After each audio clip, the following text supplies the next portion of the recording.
With the power of Tandem HR, you are in the fast lane on Main Street with Get Down to Business with Shalom Klein, the show for business and jobs. Now, the champion of networking, the advocate of jobs, the guru of business, your host, Shalom Klein. National Insurance Awareness Day is celebrated each year on June 28th. This day was created as a day to review your insurance coverages. Insurance does offer one peace of mind knowing that you're financially protected in case of loss, damage, illness, or death. Well, I guess happy National Insurance Awareness Day then. We are all about small business, jobs, and entrepreneurship. And business, we talk a lot about business here. You are on with Get Down to Business, and I'm your host, Shalom Klein. Remember, you can always download podcasts from Get Down to Business on my website at shalomklein.com.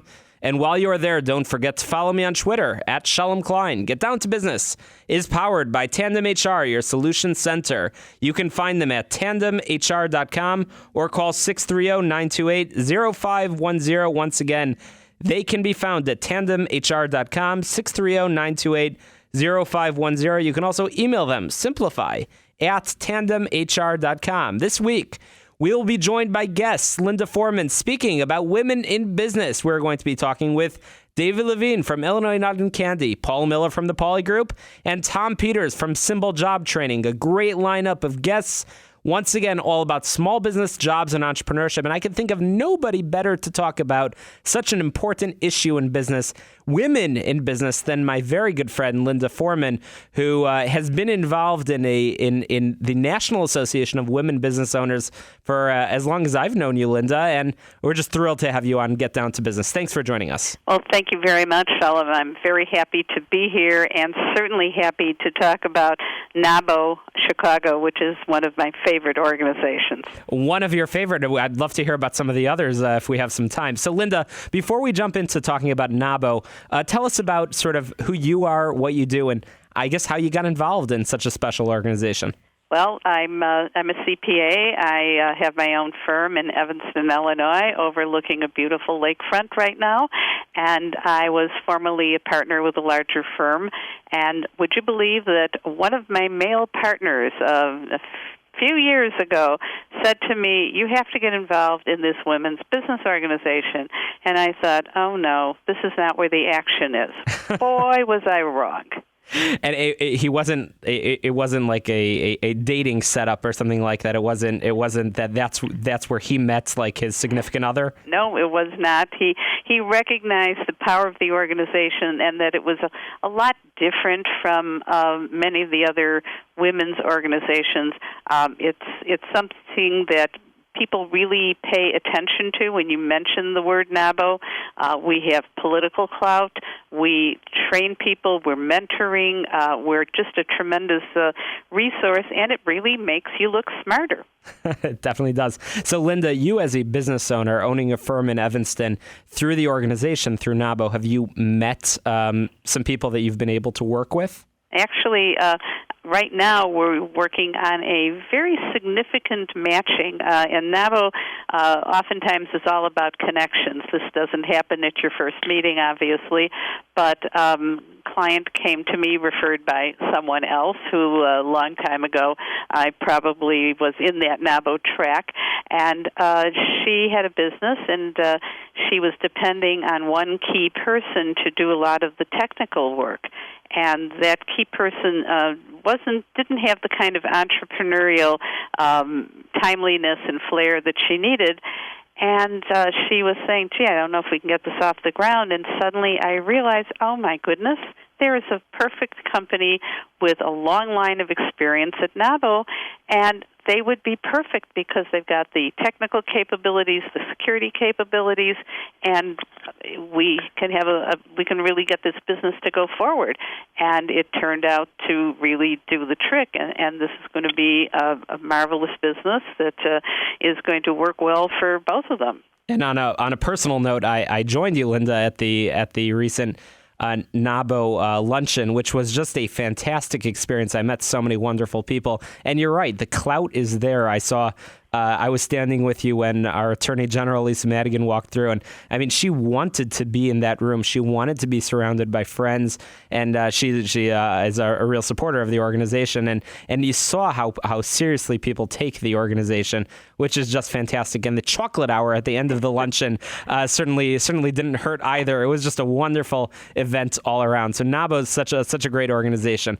So Linda, let's talk about women in business. Do you think that women are, I guess, given the same opportunities in business and in jobs as their male counterparts? Well, I think the standing joke that if we had a woman president, we'd save money because we'd only have to pay 70% of salary, that a lot of that is true, and I think there is a tendency, too, for women to undervalue themselves, and I think that's somewhat of a cultural thing, and that's something that through our mentorship, we try to drum into people that, hey, you're just as good as the girl or the guy down the street, and to value yourself by the benefit that you give to someone else.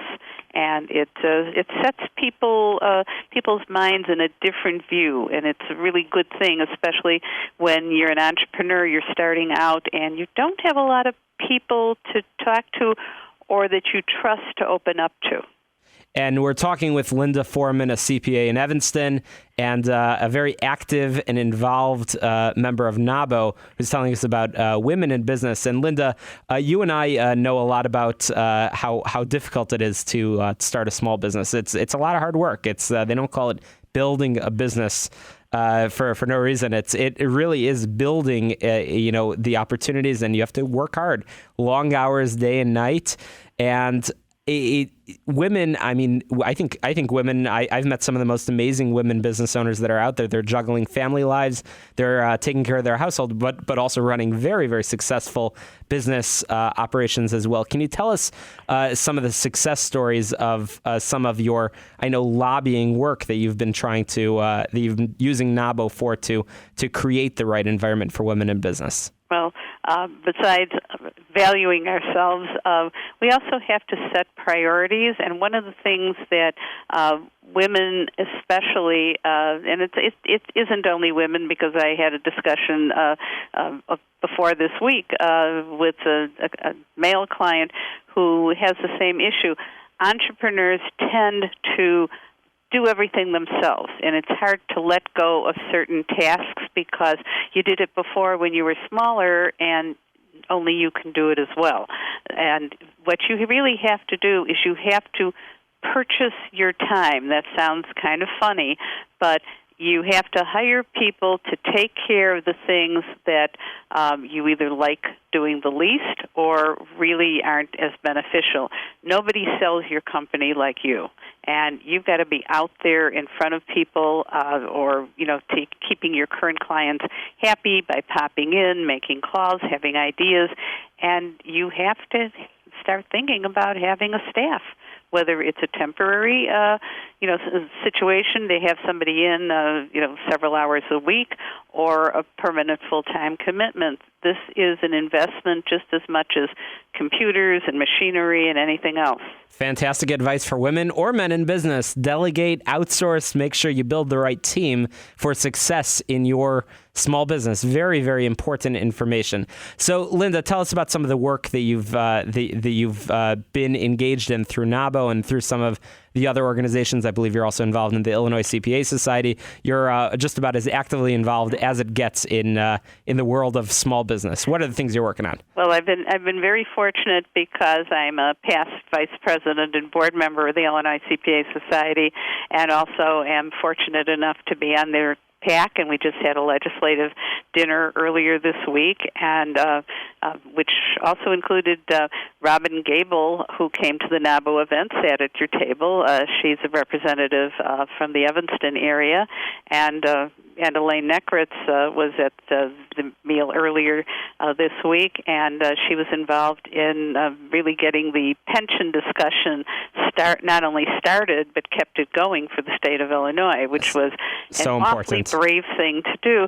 And we do need to, what's funny, not only in NAWBO and for the Illinois CPA Society, when we go to people, and Shalom, I think you've heard this too when we were lobbying in Washington, is that the representatives and senators need to hear from us as business people. And you're helping them speak up on behalf of the businesses in the Illinois CPA Society and NAWBO. Linda, we have just about 30 seconds remaining. How can people reach you, and how can people learn more about the organizations that you're involved in? Well, the organization, NAWBO, just go to www.NAWBOChicago.org, and you'll see all of our benefits and our activities and all the good things about the organization. I would highly recommend it, and you can just Google me, and you'll find me as well.